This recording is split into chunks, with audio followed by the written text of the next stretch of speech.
So how did your musical journey begin? Well, to take it way back, I was actually born to two professional pianists. Both of my parents growing up were pianists, which is kind of unusual.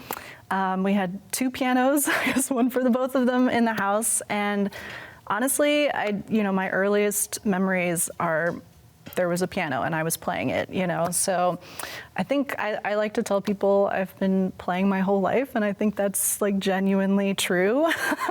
That sounds amazing. Yeah. I can imagine, to me, that sounds amazing. I can imagine a lot of people would be like, oh my gosh, I need some quiet, peace and quiet, but I would love that atmosphere. So you took to it? Yeah,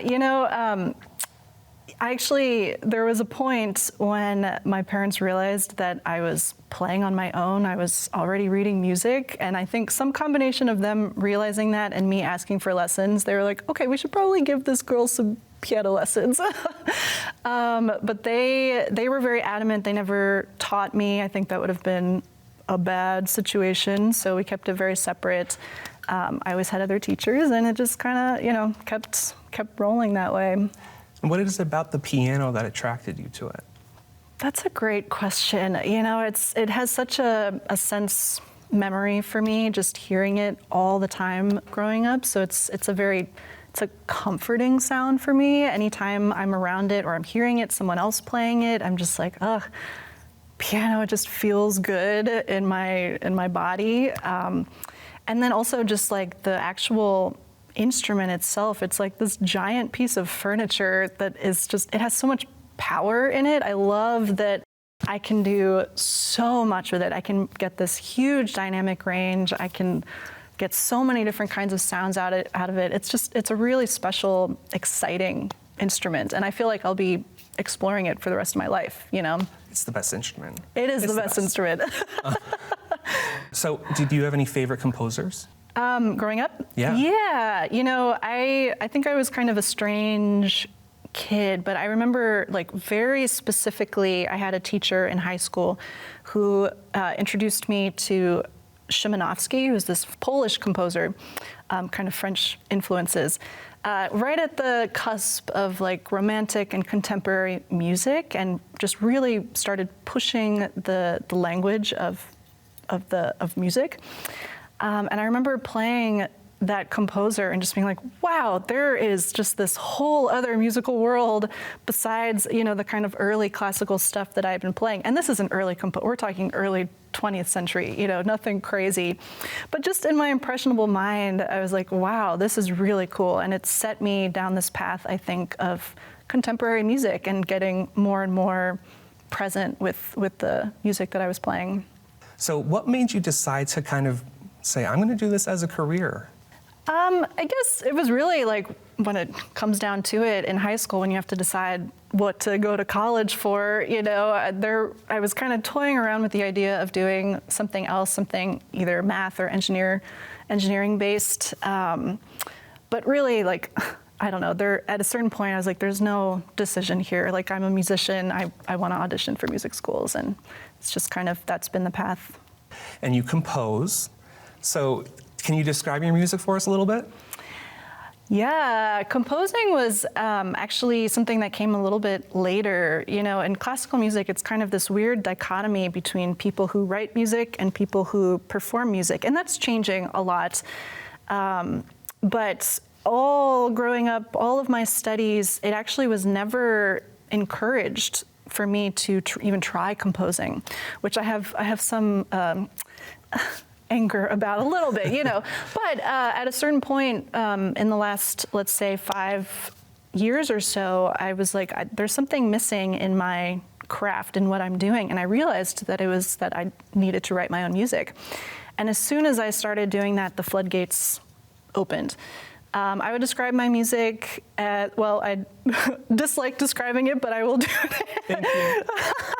I would say, genre-wise, it's kind of neoclassical, post-classical. It's classical adjacent, but a lot of the kind of formal rules, that sort of thing, I just don't care about. I don't notate my music. I don't let other people play my music. It's just for me to perform. Not that that won't change maybe someday, But I'm not a composer in the sense that I'm writing for other ensembles, if that makes sense. Okay, well, I'm excited to hear you play in a little bit.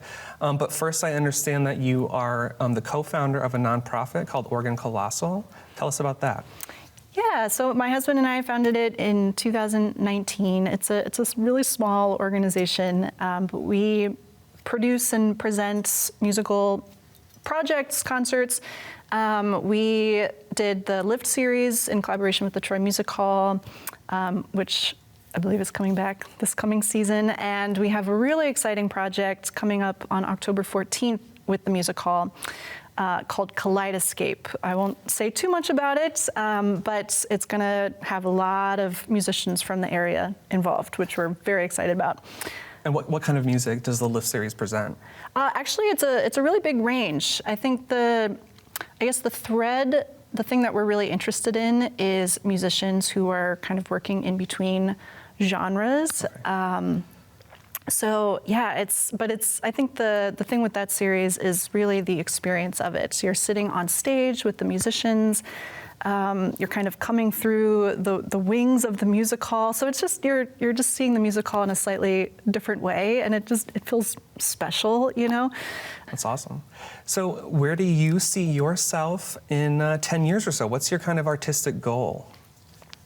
I love and hate that question. It's I have a lot of kind of very specific career goals. Like albums that I'm working on and want to release, touring ideas that I want to pursue.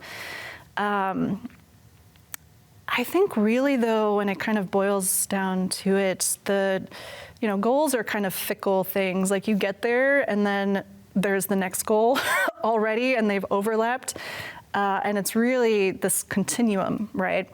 And I think for me especially, I've really needed to figure out how to exist in that continuum so that I'm not constantly let down by reaching that goal, if that makes any sense. But also kind of holistically, I think I'm chasing this sustainability in my life. So that means financially, being really smart about that, but also creatively and emotionally. It's really hard to be a musician professionally. And so, it just, again, another continuum of constantly tweaking and figuring out the things that I want to be doing in my life and how to get to those. And it's constantly shifting. Well, thank you so much for joining me today on Aha, Sophia. I can't wait to hear you play. Thank you. Thanks for having me.